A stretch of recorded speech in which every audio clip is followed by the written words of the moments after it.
Hey everyone, welcome to the RotoGrinders Morning Grind Podcast. I'm your host, Stevietpfl. It's Thursday, December 5th, Wednesday night. If you're hanging out with us live, we're here to break down the Week 14 NFL slate. It's Week 14 already. Joined as always by my good buddy Noto. Derek, what's happening, my friend?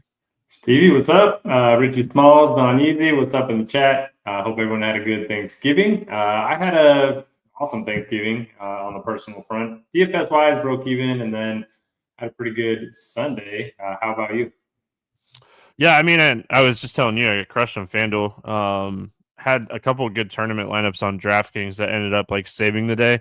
So, I mean, I was probably a little over break even overall, but I mean, not as good as some weeks we've had this year. And I enjoyed food. It was Thanksgiving. I had a really good Thanksgiving slate, so that was a positive. But yeah, I mean, I had a great Thanksgiving. Ready to break down this slate, but I can't believe it's already Week 14. It's crazy. Wow.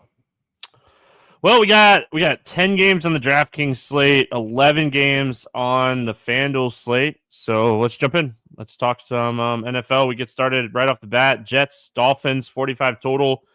Miami, a 6-point favorite in this game. Will go to the Jets here first.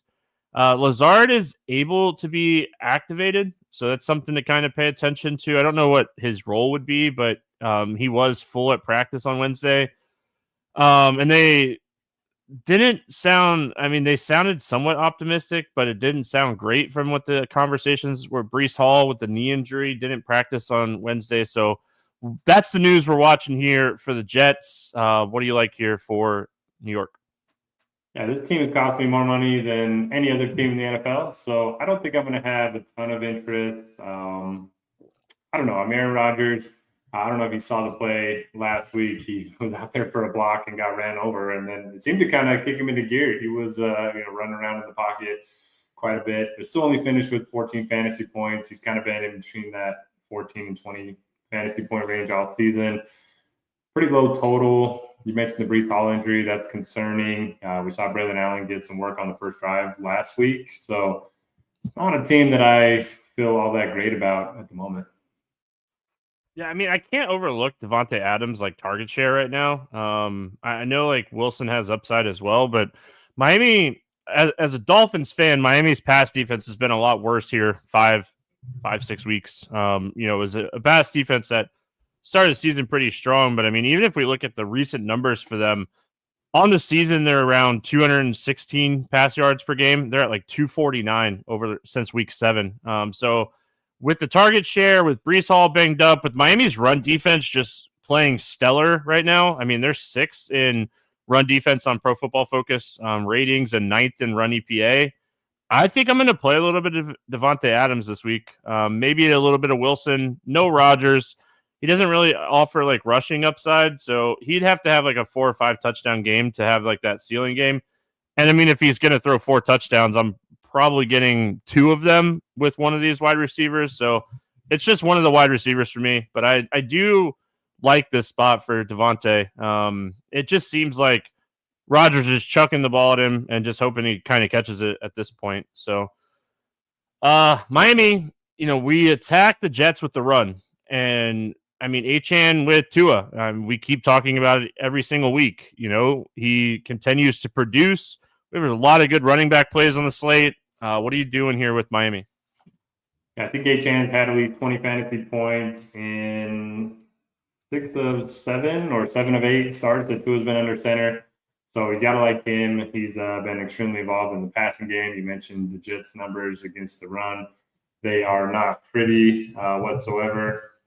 Let me pull them up right now. Yeah, they're 25th in PFS run grades and then 27th in EPA against the run. So really good spot for Achane. I keep playing Tyreek Hill, thinking it's going to be the spot where he breaks out. But we know the Jets have some good outside cornerbacks. Might be the Jonnu Smith spot. He's been really good basically over the last 3 weeks. He's had 31, 24, and 24 fantasy points. I don't think a lot of people would necessarily realize that he's been playing so well. Much better than Tyreek Hill during that stretch. So I think that's probably where I would go. But Achane's my favorite target. Yeah, Tyreek on the Thanksgiving Day game, too. It's not like he had a great game. I know he put up 20 fantasy points, but he literally caught a tip pass for a touchdown for like an extra 8 points. So he was sitting around like 11 or 12 fantasy points before the tip catch like touchdown. So I think you kind of expect Tyreek to be the guy, but I mean you're not wrong. Jonnu Smith has been phenomenal here recently, and they're like designing a ton of plays for him with the motion and stuff. And we know Miami loves to use motion, so I like that call a lot. I don't know if I get to Tyreek this week at 7,100. I think we have a lot of good spend up wide receivers. Waddle at 5,400 is a little interesting. We know that he's capable of like one or two big plays. He has a lot of speed as well. So I think I'd be more interested in taking shots on like Jonnu or Waddle than Tyreek. And then you never know, Tyreek does line up on Sauce's side a lot. So, maybe Waddle kind of falls into a few extra targets with Sauce being on. But I mean, DJ Reed's been better than Sauce this year, hasn't he? They're both so good. I mean, that's one of the other reasons that we like Achane and Jonnu in this spot, because the two outside guys have just been stellar. All right, moving on. Atlanta at Minnesota. This game has a 45.5 total. Minnesota, 5.5 point favorite in this one. Going to Atlanta first. Man, I feel bad if you played Kyle Pitts last week. 2 targets, 0 points, 1.9 fantasy points the week before that, before the bye. Really thought they'd come out and maybe try to get him more involved after the bye week, but Atlanta's running their offense right now through Bijan Robinson. Really, really tough spot. Minnesota has been excellent against the run all year. They're allowing the fewest rushing yards per game. They're first in run EPA. They're first in run defense on Pro Football Focus. It's a really, really tough spot for Bijan. Do you trust him still? What are you doing here with the Falcons? I mean, Bijan's finally getting the work that we wanted him to get since he came into the NFL. Tyler Algier is more of a change of pace guy at this point, so we got to love that. I think he's had at least 20 fantasy points in 6 of his last 7 games, which is some consistency that we haven't seen from anyone else at the running back position. I think it's a get-right spot for Drake London, though. You mentioned how good Minnesota is against the run, and they've allowed more fantasy points than anybody to wide receivers. And London's just kind of been a little bit quiet, but he's seen 16, 7, and 13 targets the last 3 games. I love that. It's a game where, they could be trailing with this game being in Minnesota. So I'll play a bunch of London, maybe a little bit of Mooney as well. And you know what I do with Kyle Pitts? He's not even available. I hit the exclude button at the start of the season. So that X button over there on Lineup HQ, love it. Exclude him on Sim Labs and be done with him. But I'm with you on Drake London. I think this is an excellent spot for Drake London. I mean, like you said, 36 targets over the last 3 games. So I think that he's the guy that you're attacking and targeting here, and the game script should benefit him. I think Bijan is still at the price point where I'll probably have a little bit of exposure to him just because of like his role right now. But I think this is a really, really tough spot for him. So you're kind of betting on talent with Bijan Robinson in this one more than you're betting on matchup. Going to the Minnesota side, doesn't it just feel like this is a spot where if you're Minnesota and you're Sam Darnold, or you're this coaching like team, like this whole group, we have to get Justin Jefferson the ball? Doesn't it just feel like that? We've been picking on AJ Terrell all season. I feel like this is a spot where like Jefferson's going to have like a 12 to 15 target game and have one of his like Justin Jefferson games. Well, I agree that it feels like the Justin Jefferson game. We've been saying this every week all year. Last week I said it last week too. Yeah. Everyone was saying, "Oh, squeaky will," after his worst game in the NFL. I think against the Bears, he had 2 for 27. I mean, he had 7 for 99 last week, which was fine, but it was a really good matchup against Arizona. If you look at his game log, he hasn't had one game where you needed him in tournaments this year at his price point. So I don't know. It's a great spot, like you mentioned. We do like picking on AJ Terrell. I love Justin Jefferson as a player. I just don't think Sam Darnold's the guy that can get him that ceiling that we keep looking for. So I don't know. I'll wait and see what his ownership ends up being, come Sunday morning. But everyone just wants it to be a thing, and it just hasn't been. I mean, I want it to be a thing. I really do. Like, how do you not get this guy like 12 to 15 targets a game? I mean, I think that is where I struggle. Obviously we're sitting here and we're not coaching and we're looking at the numbers, but I mean, you ask anybody in the industry, and you're like, why is this not one of the most targeted wide receivers in the NFL? So, I mean, I love the matchup for him against Terrell. I think that he's very playable. I worry about Aaron Jones. Like, they were so quick to like bench him last week when he had the fumble, and get Cam Akers involved. And then like Cam Akers didn't really like get any touches when he was on the field. I think Hawkinson's probably still a little too cheap. I don't think he's like this high ceiling guy, but I think at the price point, maybe I leave him in my player pool a little bit in my 20-entry max build, but it's Jefferson or probably Hawkinson for me on the Minnesota side. Are you going to Jones at all, or are you just going to kind of be off of him in this spot? I've really only played him once this year. It was the week that the optimizers and all the models had him as like the clear number one running back play of the week, and he just hasn't shown a ton. So I probably won't play a lot of Jones. I do like the Hawkinson call. His routes run are going up each week, so he's almost back to being a full-time player. So I do like Hawkinson quite a bit. We should at least mention that like Stephon Gilmore is probably going to shadow Drake London on the other side of this game. I don't think it really changes anything for me for what it's worth, but at least should mention it, I guess. New Orleans at New York Giants, 41 total in this game. New Orleans a 4.5-point favorite. Hate to see it with Taysom Hill out. It sounds like he's out for the season with the ACL. He was really kind of carving out a role. They're not going to have Olave back. I think it's one more week or potentially 2 more weeks before he's available. Like, one, does Alvin Kamara get like 25 to 30 touches in this game? And who is the guy that benefits, in your opinion, from now Taysom being out as well? I think it's just going to be all Kamara with Taysom out. Jamal Williams could be back, but either way, I mean, the workload for Kamara, even with Taysom in the lineup, he's had 27, 20, 22, 35 touches over the last 4 games. So he's just been getting an incredible workload, and he hasn't been able to find the end zone. He hasn't scored in 6 games. Like, some positive touchdown regression is coming. We like to pick on the Giants defense, especially over the last few weeks. They've been really bad. So I think Kamara is in a smash spot. I've been playing him a lot, and he's kind of been a high floor play. But if you add a couple touchdowns in any of those outings, it's a high ceiling play as well. So going to play a lot of him. The meme from Breaking Bad that it's like, hey, he can't keep getting away with this, from Jesse. That's like MVS with me. Like, he catches a long touchdown every week. I never play him. I'm not going to play him again this week. So, I mean, he's getting like 2 or 3 targets a game, and he's scoring multiple touchdowns. It's kind of frustrating. They're taking the shots on him, though. It's not like, but like 1 or 2, I don't know. He's going to drop one, and then he's not going to go back to him. No, I don't disagree with like he's 4,600 though, and I mean I get why people would take shots on him.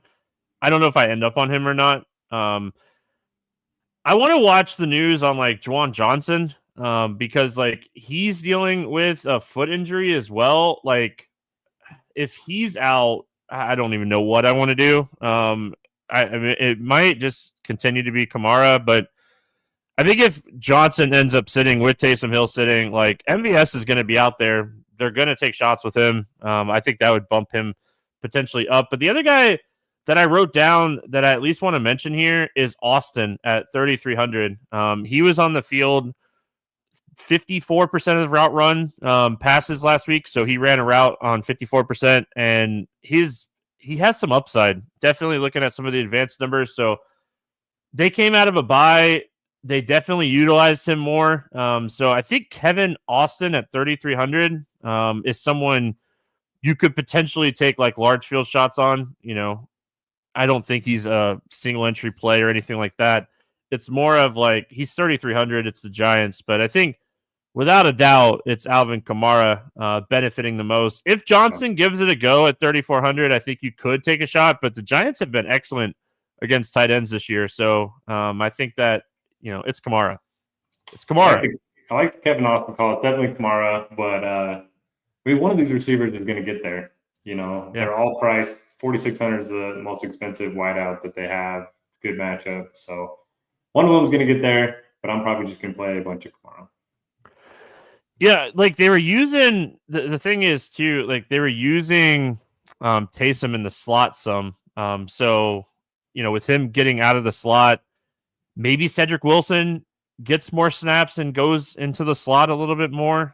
They used him in the slot last week. They're using Austin and MVS on the outside. Kind of another reason I like Kevin Austin is because MVS is just running go routes. Hey, go run as fast as you can, try to get past them. So we did get news today, Wednesday, that Drew Lock will start again for the Giants. I mean, I watched some of that game as like hanging out with family and stuff, and I didn't think Drew Lock played too bad. I think that obviously Malik Neighbors benefits. I think because Drew Lock kind of just locked in on Malik Neighbors. What are your thoughts here on the Giants in a excellent matchup against the Saints? I wish the pricing algorithm didn't know that we all want to play in Malik Neighbors.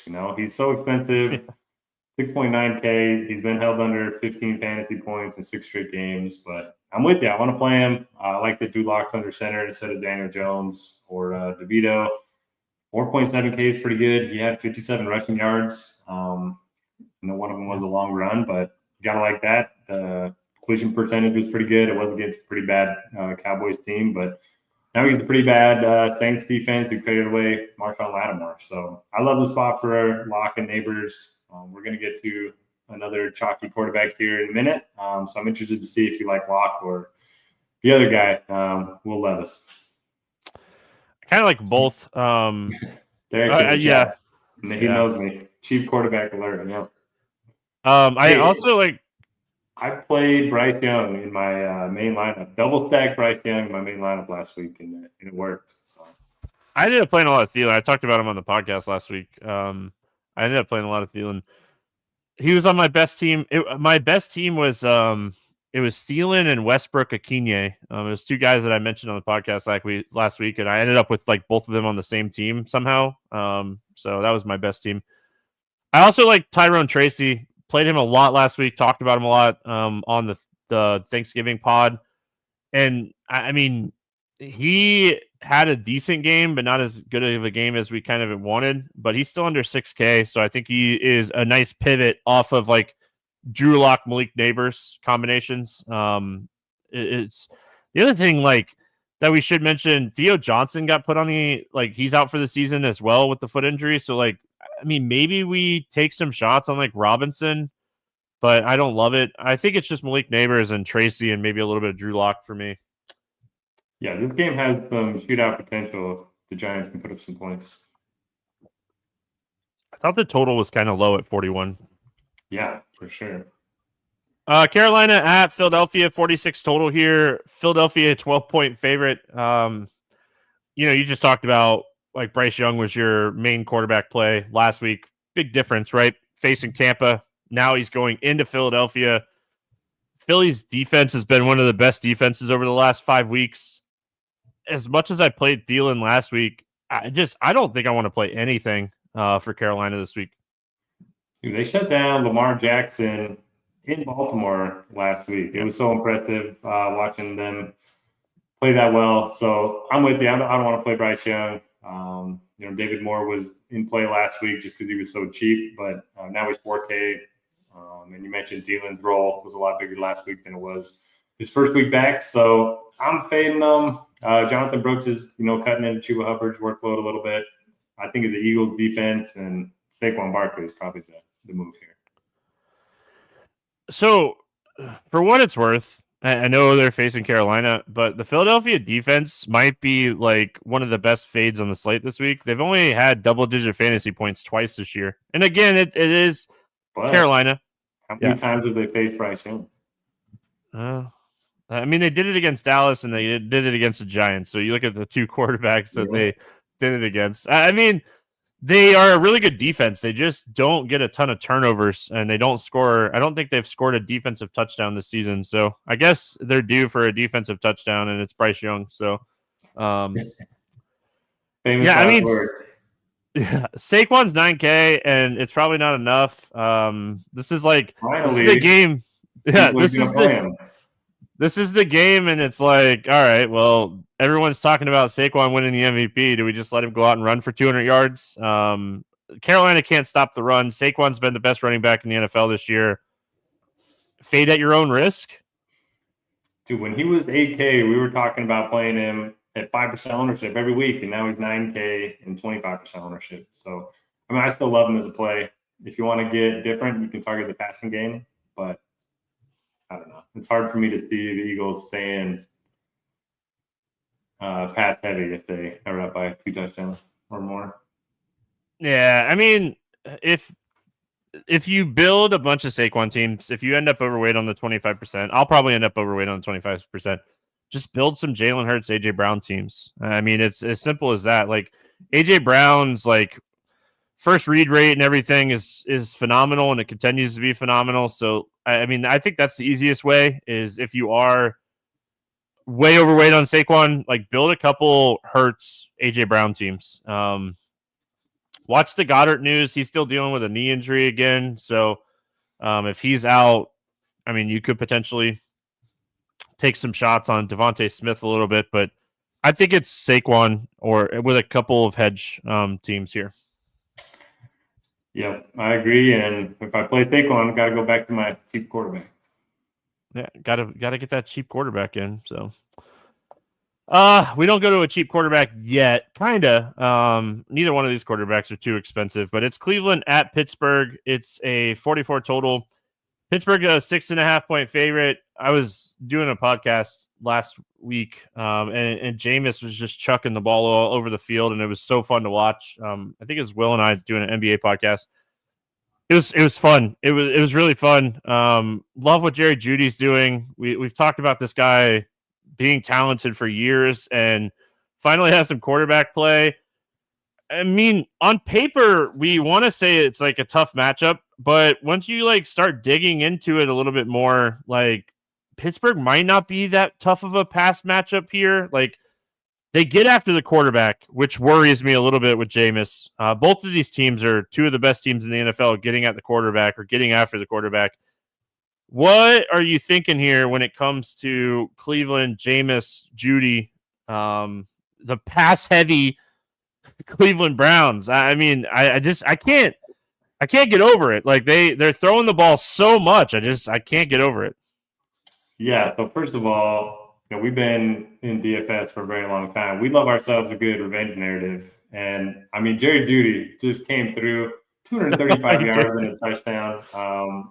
Anytime you're, thinking that the revenge narrative isn't real, just point to that game. And then Jameis, man, after the game, his interview, he said he wants the Lord to deliver him from pick sixes. That was quote of the year. I mean, this guy is just the best.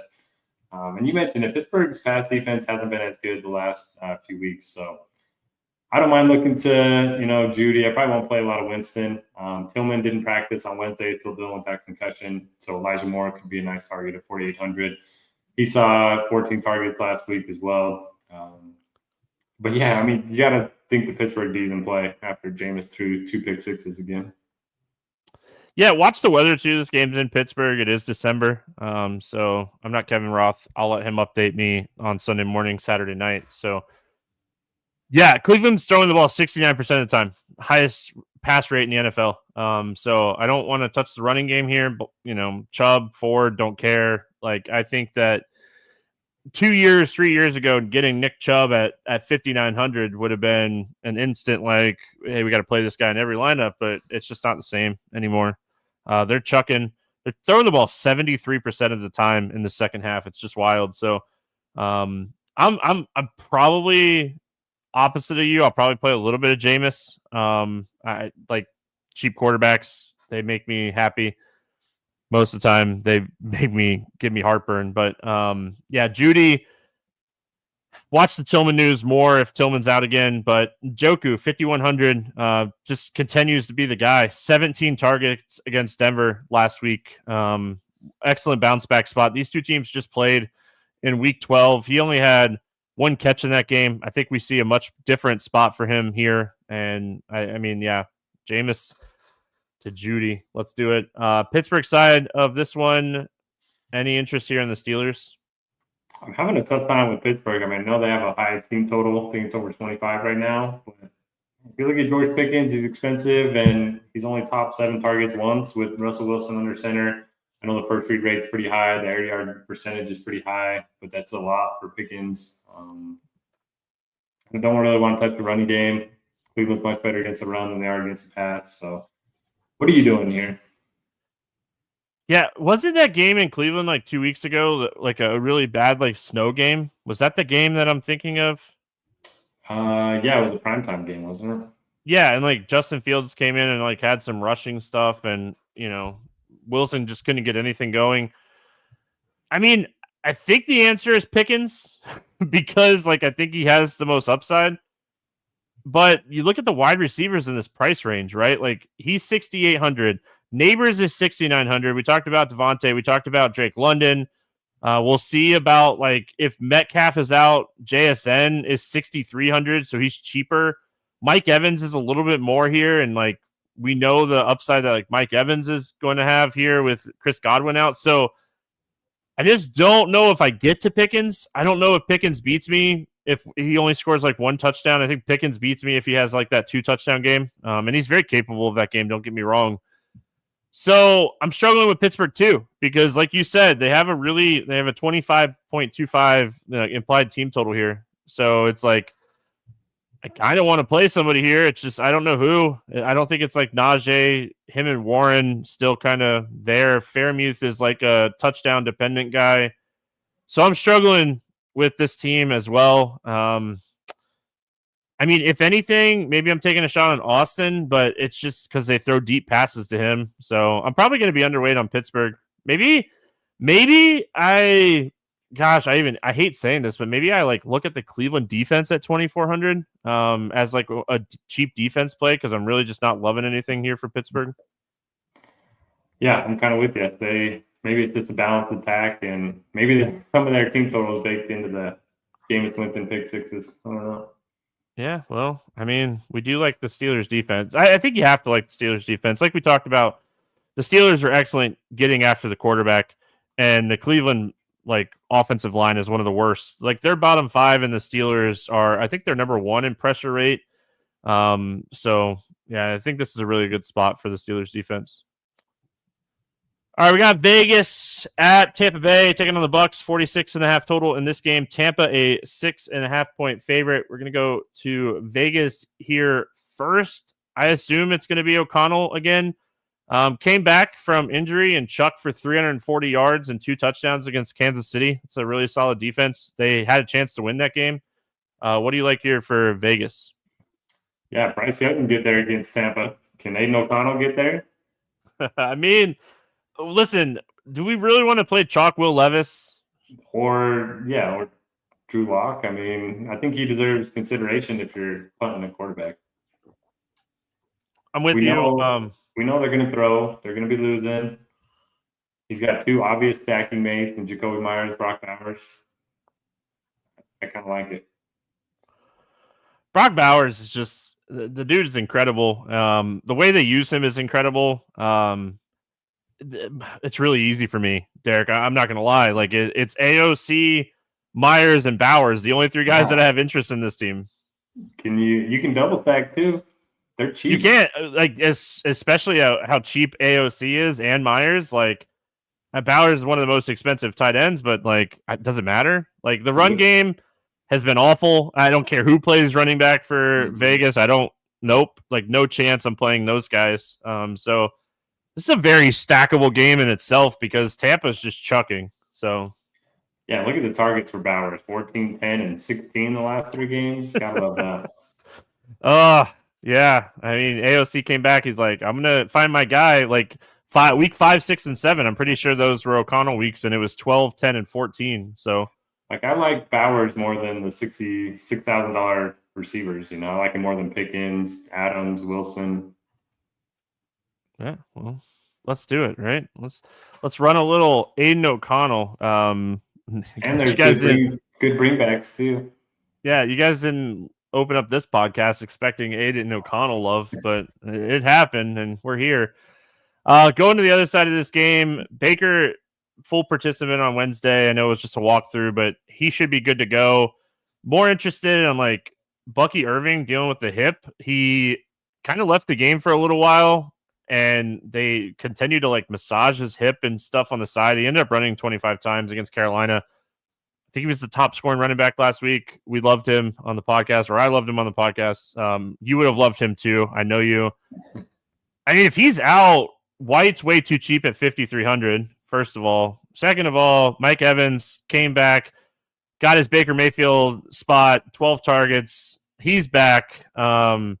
With Mike Evans being back, I'm a little bit worried about like Cade Otton's upside, but I mean, I'm not really too concerned about like Sterling Shepard's upside. He's going to get in the end zone eventually.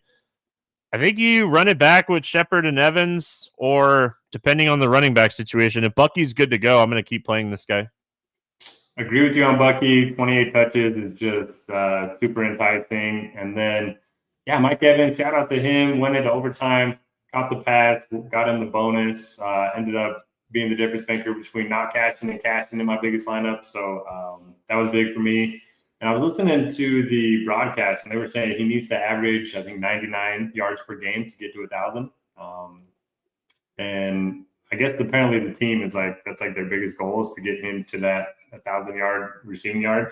He says he doesn't really care that much, but I mean, I love all the narrative stuff at this point in the season. It's a good matchup against Las Vegas. So I love Mike Evans, love Bucky, and yeah, you can build a nice little game stack here. You know what? It's like, is it 12 years in a row? Yeah, or something. Like that. It's something. Crazy. It's something wild. Yeah. I mean, yeah. He needs 479 over the last 5 games. I mean, I feel like that's doable. Yeah, if he gets this week, it'd be great. Yeah, I haven't looked at Tampa's schedule, but I feel like that is something that's doable for Evans. I was trying to pull it up because I did not look it up earlier. Yeah, Shepard was on the field 67%. So I like that a lot. His target rate was around 21%. Mike Evans' target rate 35%, 63% of the air yards for Mike Evans, like 44% first read rate. Like, I know the matchup's not like the greatest in the world, but man, the usage is just incredible for Mike Evans right now. So don't overlook him when building lineups this week. Yeah, you got to think, if it was like week 2 and Chris Godwin rolled out and we were like, oh, Mike Evans is 7,200, everyone would be on him. But since Godwin's been out a while, nobody really takes that into account. I think that we'll see his ownership go up a little bit, but we'll see.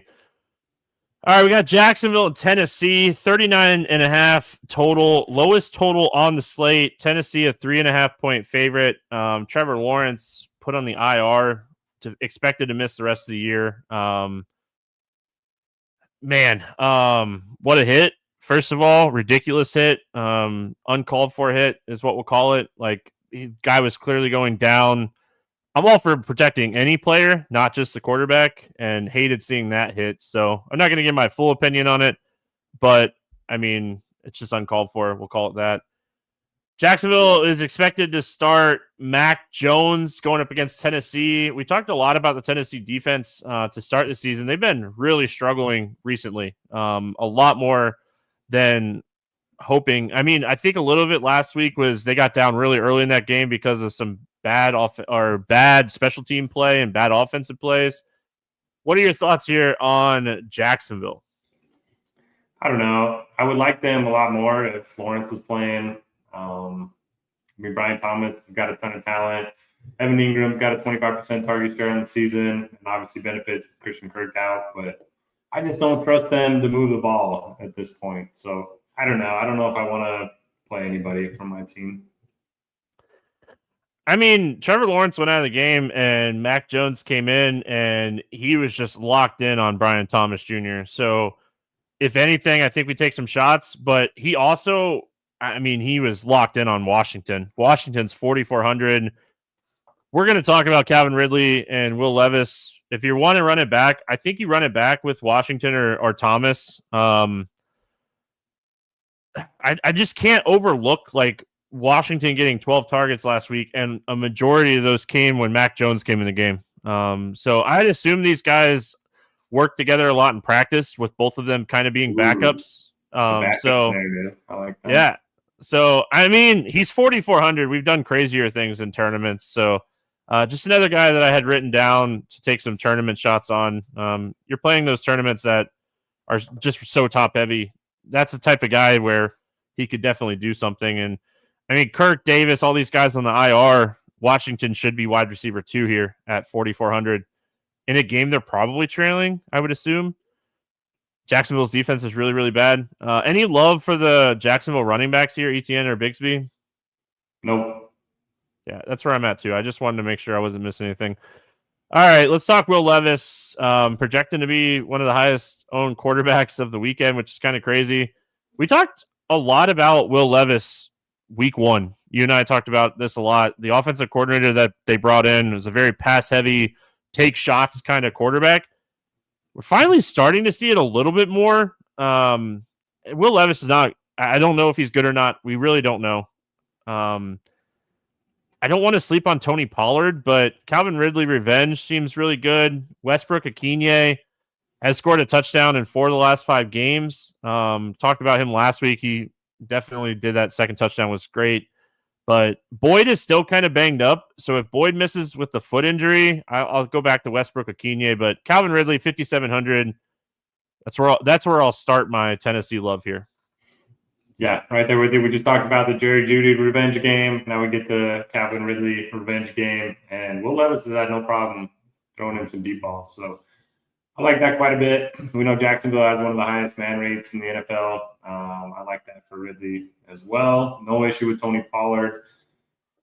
Just like, I don't know, at this point of the season, I have a hard time playing veteran running backs. Is that just like they don't have anything to play for? You know what I mean? I think last week, though, they got so far behind so fast. What it was like 3 or 4 touchdowns in the first like quarter and a half.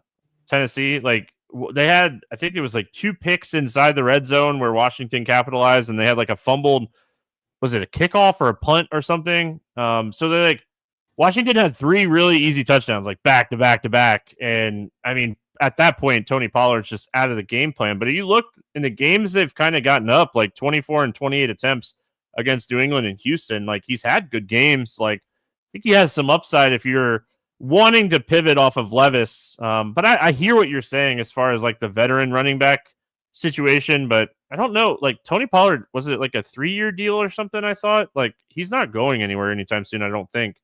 Yeah, but that's kind of my concern, you know. You're like, that hurts him. Well, just so I put him out there. You just signed him. I don't know. Just a mental block of mine. Don't listen to me. It's a great spot against Jacksonville. We've been targeting everyone against them all year. The reason that I brought up Tony Pollard is I do think the contrarian build to get off of Levis Ridley is Pollard Tennessee defense. Right. I think that is a build you can build. Tennessee's defense is 28, Pollard 64. I mean, it's a cheaper stack. I think that's where like the pivot mind comes from more than anything else. Yep, I like it. I mean, I don't like it. I don't want to like play a ton of Will Levis either, but I'm going to play a lot of Calvin Ridley regardless if I play Levis or not, because Calvin Ridley's under 6K. Who do you like more, Levis or AOC? I mean, if the ownership doesn't change, you and I are looking at ownership here on Wednesday night. If ownership doesn't change and we have Levis projected as the highest owned quarterback, AOC is like 4%.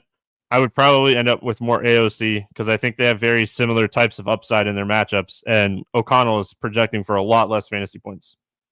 Agreed. And I think the Bucs are going to put up more points than the Jags, which is going to keep AOC throwing. Yep.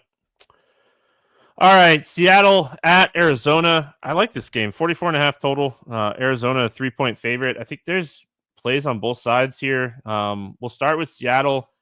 I don't know if Geno is somebody I necessarily get to. He's not really running a ton as much as we kind of would want. Walker being banged up is definitely something to watch. I know it was like an ankle and I think calf. So if he misses this game, Charbonnet at 4,800 would be just a lock and load play for me. watching the DK Metcalf injury. It was like a shoulder injury, felt kind of weird. If he's out, big, huge bump to JSN. What are your thoughts here on Seattle? Yeah, so we just saw this game 2 weeks ago, and it was a big stinker. Seattle only put up 16 points. Arizona only put up 6 points. Kind of weird. We expect, both these offenses to move the ball. Both the defenses are pretty bad. So maybe we get a better outing in Arizona. But yeah, I don't know. I don't feel great about Geno. I'd probably rather just take one of the cheaper guys. If DK's out, definitely going to play a lot of JSN. I don't know. Kenneth Walker, I keep going there, but he just hasn't been great since like week 6, week 7. Yeah, they've been throwing the ball a lot more. So I don't know if I end up on Walker. I love like his role and like the ability of touches and stuff, and his ability of his upside and stuff. So I don't mind it. I really like JSN or Metcalf. Like whoever, if Metcalf plays, I'll play some Metcalf. They'll take shots with him.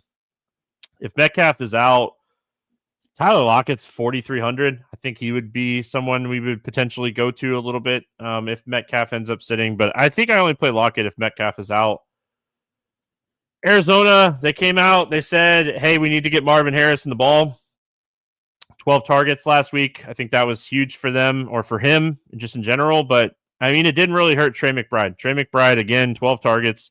This guy is just a target monster. 15 targets when they played Seattle 2 weeks ago. He had 28 fantasy points. Has to be one of the top tight ends. I think you could potentially build like a Bowers McBride double tight end stack and beat some of these like mid-tier wide receivers out because their roles are just incredible.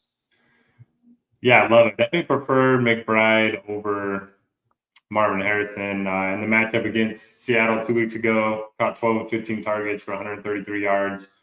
And I don't think he scored a touchdown all year, right? Except he had that weird rushing touchdown. I think he recovered a fumble. He hasn't had a receiving touchdown all year, which is kind of crazy.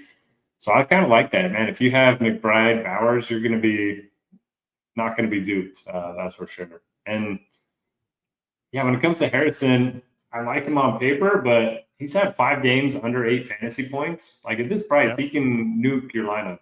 So I'm with you. I like McBride. You can go back to James Conner. I think it's a better spot for him this week than it was last week against Minnesota. You're just talking about veteran running backs. That's true. I hate that. I hate that they have been playing Benson more. So I like Connor. What's standing? That? Is Arizona still alive in the?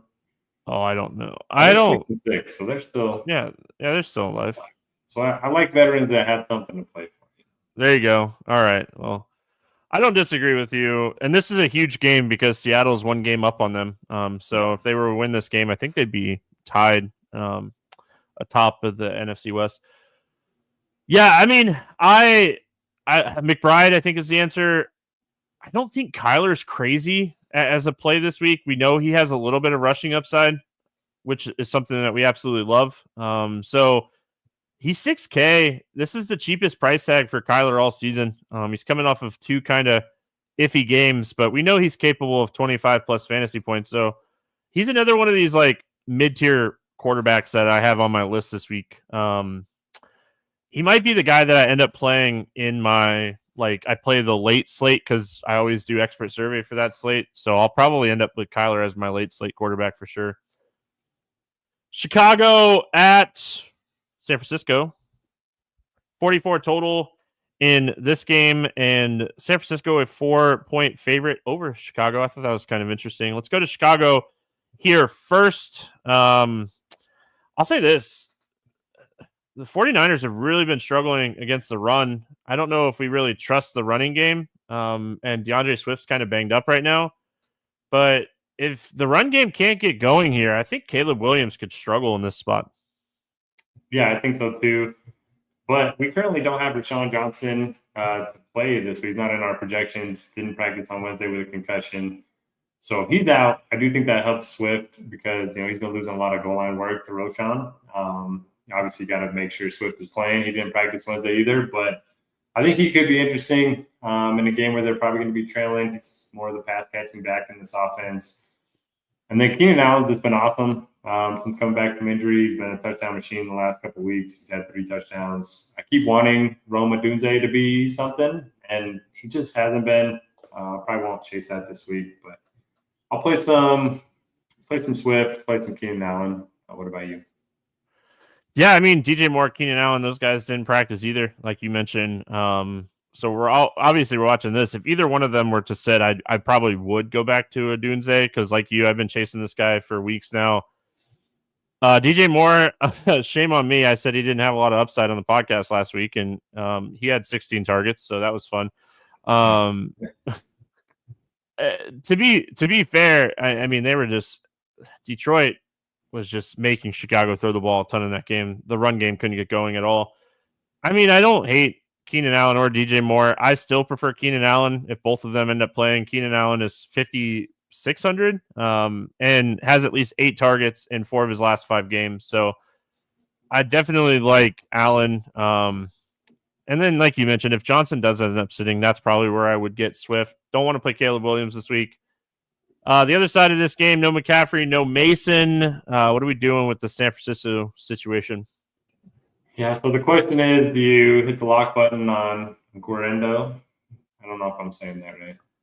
I think that's how it's pronounced, yeah. Isaac Guarendo. So, yeah, McCaffrey's out, Mason's out, Eli Mitchell's out.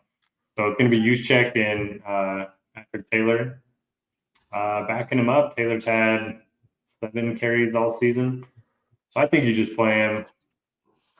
I don't see a reason to pay him at 5,400. I mean, if he was a little bit more expensive, but yeah, I mean, Grando 5,400 probably end up being pretty chalky here. Chicago since week 7, Chicago has allowed 158 rushing yards per game, which is the 3rd most in the NFL. They're 22nd in run EPA. So their run defense has struggled a lot more down the stretch. I mean, I haven't looked into to see if it's like injuries or matchups that they've faced or anything like that.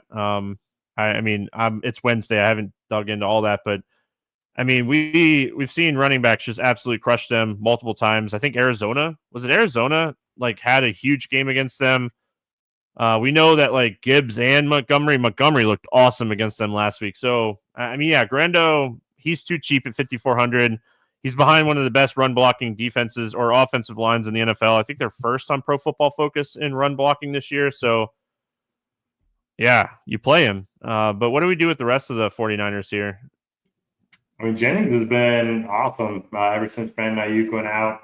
He's definitely been a more productive guy between him and Debo. So I'll play some of Jennings and George Kittle. I'd rather just play McBride or Brock Bowers if I'm spending up at tight end. It's kind of where I'm at. I do think like I'll probably have like 10 to 20% Debo Samuel this week just because he's under 6K, no Christian McCaffrey. They used him in the backfield many, many times in the past. I could see him like breaking 1 or 2 big plays and having a big game. I do prefer Jennings over him, which I thought I'd never say out loud. But yeah, I mean, I think Debo is worth a tournament shot or 2 here. But yeah, Grando's the play. He's the play. Buffalo at LA taking on the Rams, 49.5 total here. Buffalo a 3.5 point favorite. I wrote it down. Rams a 3.5 point favorite. I was like, oh, I got to go right to my phone, but that's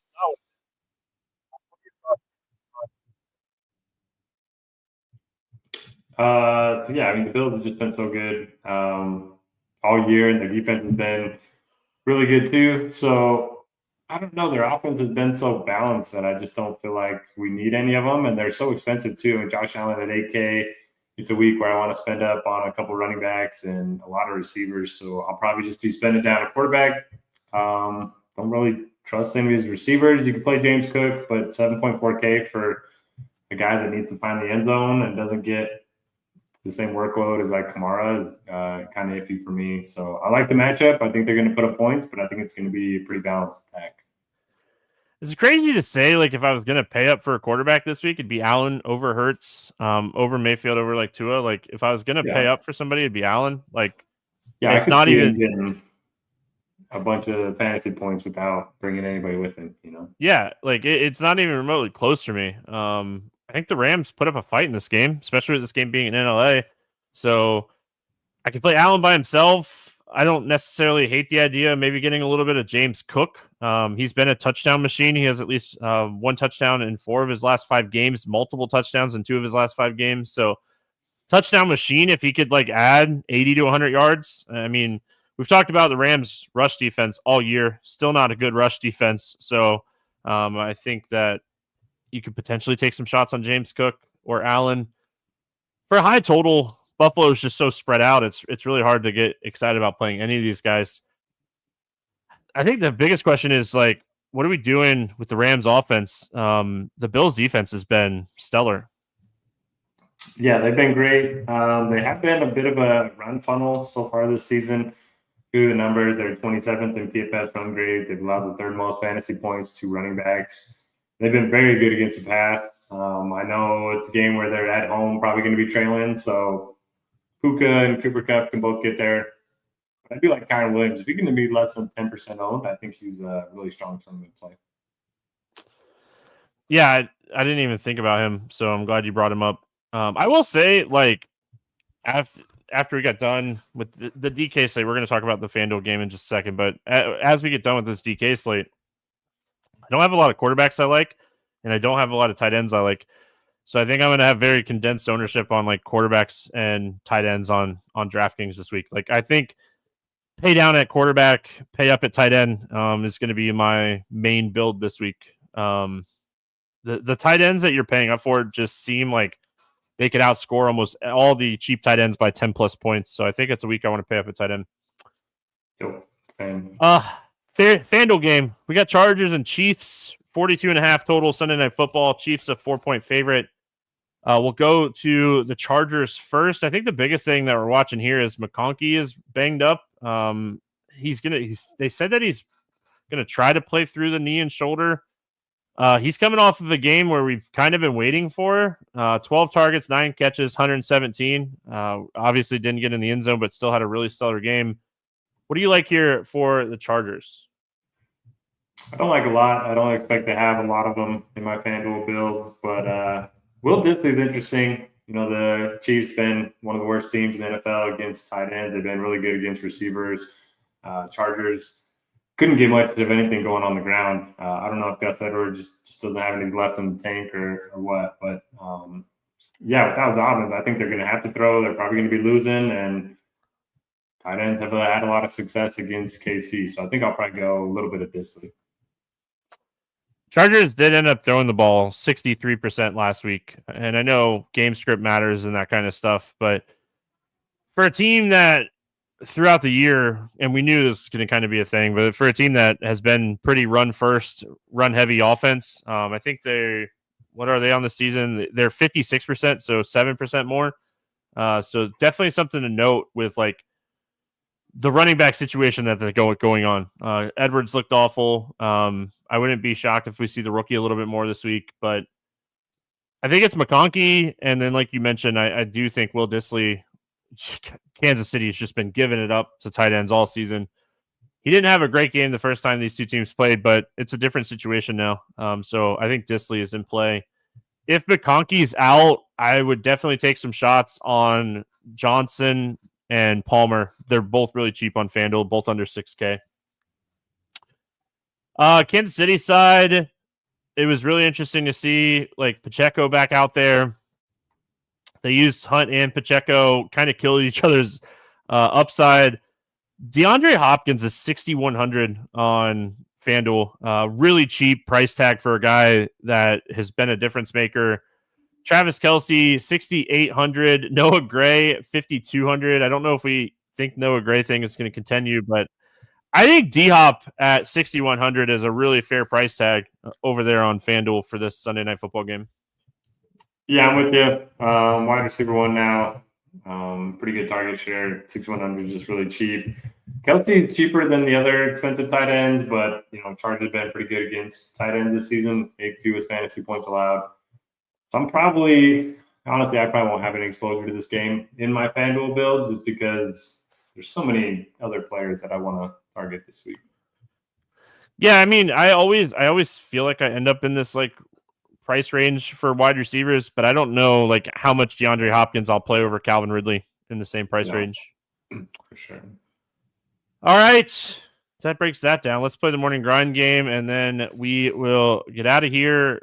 Quarterback for 300 plus passing yards. Who do you got? I got to go with Aiden O'Connell after we talked him up so much. Playing one of the biggest pass funnels in the NFL, and the Bucks, who just were torched by Bryce Young. So, yeah, give me AOC. And if it happens, it's going to be a good week. Oh, man. I did not expect my main build to be AOC, but the more I think about it, the more I love the AOC Myers Bowers like 3-man combo. Run it back with like Mike Evans and call it a day. Like that might be my main build this week. Obviously, a lot's gonna change or not change. We'll see. My quarterback for 300 plus yards. Give me. It was at crab legs when he was at Florida State, but give me Jameis Winston to throw for 300 plus yards this week. I think a lot of people will look at that game log from 2 weeks ago, but that game was just a mess. There was so much snow in that game. He still threw for 219. He's thrown for over 300 plus passing yards in 3 of the last 5. So give me Jameis. They're chucking it right now with Cleveland. It is Wednesday night, but who do you have for your low-owned running back for a touchdown? I'm going to go Kieran Williams. He does have the highest snap share of any running back in the NFL. Again, Buffalo's been much worse against the run than they have been against the pass. And he's just a guy that scores a lot of touchdowns. Yeah, I was a little shocked by the ownership on this guy, but I hope it doesn't really change too much. James Cook is projected for 2% right now. I know it's Wednesday night. This guy's gotten in the end zone. Like I said, 4 out of the last 5 games and had multiple touchdowns in 2 of the last 5. We expect Buffalo to kind of be ahead in this game. So give me James Cook to score a touchdown as a low-owned running back. Quarterback, wide receiver, stack for a touchdown. Let's see. I can't have AOC as my answer for everything. So I will go Drew Lock to Malik Neighbors. All right. I got to find a different one. That's who I had written down. Has to be a wide receiver too by the rules. Oh, it does? No, you're good. You're good. That's a Neighbors. Yeah, Neighbors is a wide receiver. Because I was gonna say they meant wide receiver too, like the second best receiver. No, I'll go Kyler to Harrison here. Just because Trey McBride doesn't score touchdowns for some odd reason. He's gonna score 2 this week to make us all happy. Yep. Wide receiver with 8+ targets. Who do you got? I wasn't planning to play a lot of this guy before the pod, but you talked me into him. I'm going to go Brian Thomas. Saw a bunch of targets last week. A lot of them, as you mentioned, with Mac Jones under center. Yeah, you talked about this matchup. Minnesota allowing the most fantasy points per game to opposing wide receivers. Drake London, 16 targets last week, 36 targets over the last 3 games. Give me Drake London to get 8+ targets this week. Tight end for a touchdown. Should we make it fun and like rule out Bowers and McBride? I was going to say, we know they're each scoring. So, well, actually, we don't know McBride's scoring because he hasn't scored. No, we know he's scoring 2, right? Yeah. So, yeah, let's take them out. I will go. I mean, there's just not a lot left. I'll go Hawkinson. I like that one. Man, I think I got to go to Njoku. I should say Jonnu Smith, but man, my boy Jonnu Smith has been really good lately. So good. I'll go to Njoku. Defense for 10+ points. Who do you got? Let's go. Love Jameis, but let's go with the Steelers. I mean, I feel like that is a fair one to kind of bet on. The best correlation play with Jameis is the opposing defense because he throws a big six and then he has to keep checking. It's great. Yeah, you love to see that, right? I Gosh, I feel like this is a little off the board. I like cheap defenses. I talk about it all the time. I'm going to roll out some Chicago Bears defense this week at 2,400. We didn't really talk about them when we were breaking down the game. I think San Francisco is up in this game. I think the Bears defense struggles a little bit, but I think the Bears defense gets after Brock Purdy. He's losing weapons left and right, it seems like. So yeah, I mean, I'm going to play a little bit of Bears defense just because I do expect the running back to be so chalky here in Grendo. Betting portion of the show, any against the spread or money line bets that you like this week? Generally don't love betting on big spreads, but I don't see how the Eagles don't smash the Panthers at home. 12.5. If it's under 2 scores, I'll take them.